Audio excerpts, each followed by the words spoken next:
mamasının evində. Yox, əgər apara bilməsən, onda ziya da əldən getdi, pul da əldən getdi. Çalış, çox hissəsini sən aparasan. Siz də, Yeganə xanım, elə dartırsınız çörəyə ki, çox hissəsini aparasınız. Ziyanın cibində, kartında, kaşılokunda nə var, nə yox, mamasının evində xeyli olur. Qoyub gəlir. Gəlsin elə sənin qızıma belə qəşək xımı xərcləsin. Necədir? İndi biraz aranı vurduq.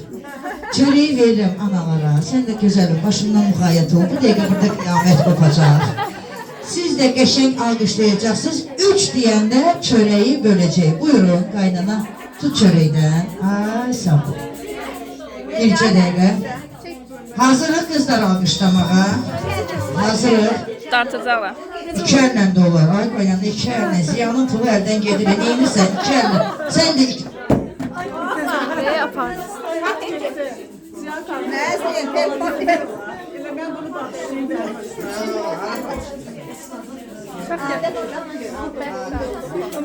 Bir evde sayırıq. 1, 2,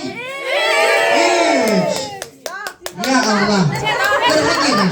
Bir əllə yox, 2 əllə. Ay qaynana 2 əllə. 2 əllə. Qoyma getdi.